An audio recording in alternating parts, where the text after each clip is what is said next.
All right, your boy, you can tell by my voice I'm sick, and I sprained my ankle really, really badly yesterday. There you go. There you go. But I'm a dog like that, so I'm still making content, and I'll have a lot more Badger basketball content coming your way and other content that's non-Badger basketball. Maybe some topics outside the sports world that intrigues me, some entertainment, and I'll bring back the one-on-one series as soon as I get healthy. I have some potential opponents stacking up, but stay tuned. But let's get right into the video. This is my first video as Matt Michaels. I was sports chat with Matt before, rebranded the channel a little bit to give myself an opportunity to talk about some other topics, but I still got to talk about Wisconsin basketball. I haven't done that a lot this year, but there's a lot that I really like about them. And early in the season, I did make some videos on them, right?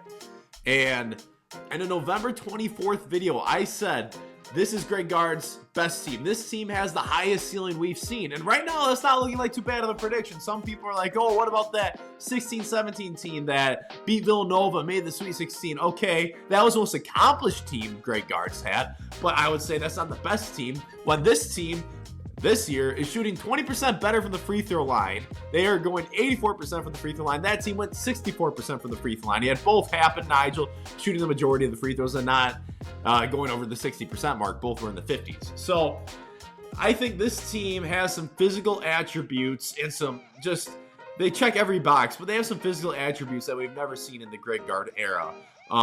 They check all the boxes, literally all the boxes. Tell me a box this team does not check. They have length, they have strength, they have athleticism, quality defenders. Defending can improve, but they have the potential to be a really good defensive team. They have good shooters, they have good energy, they have experience, intelligence, and they have real star power with Tonje and Blackwell. And I would say arguably for the first time ever in the Greg Gard era, they have real depth. Shout out to Kamari McGee. Shout out to Carter Gilmore for the levels they've made. They stuck with it like old school college basketball. They stuck with it. They didn't transfer out, and now they're legit, especially Kamari McGee. And then with Gilmore, I've said it before on the channel. I saw Gilmore, and actually I played pickup hoops with him when he was a senior in high school.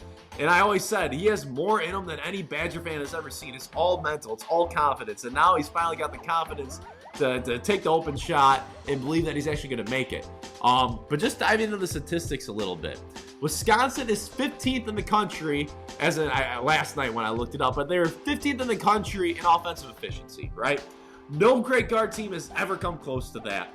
Last year's squad was the next closest at 44th, and 2 years ago, they were 220th in the country.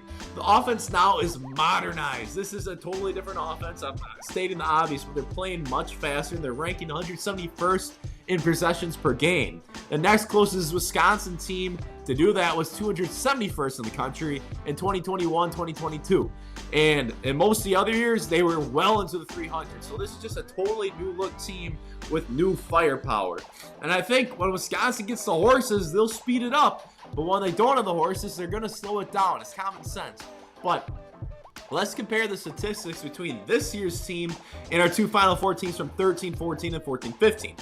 This year's squad is averaging 81 points per game, 14.9 assists per game, 46% from their field goal percentage, 36.5 three-point percentage. And then the 13-14, who made the Final Four, they averaged 73.5 points per game, 12.1 assists per game, 45.8 field goal percentage, 37.3 three-point percentage. And then a 14-15, the next year, 71.9 points per game, 48% field goal percentage, 35.7 three-point percentage. So I'm not saying this year's team is those two Final Four squads, but something huge that this team has in common is the chemistry, and they truly like each other. From all the reports and what we can see on TV and we pick up from the media, this team likes each other. And in the Gard era, we've seen some fickle locker rooms where the vibe just wasn't there. The players weren't playing with confidence. They wouldn't shoot the open shot with confidence, believing they're going to make it. This year, it's totally different. We are seeing a flowing, probing offense that we've never seen before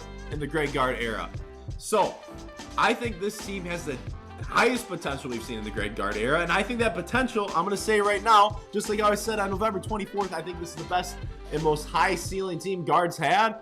I think the ceiling of this team is a Final Four. I'm not saying it will happen, but hey, if they continue playing well, and they played Milwaukee, you never know. And this Purdue-Wisconsin game, I think Wisconsin's the more talented team. It's really hard to win on the road at Mackey in the middle of February. That's tough.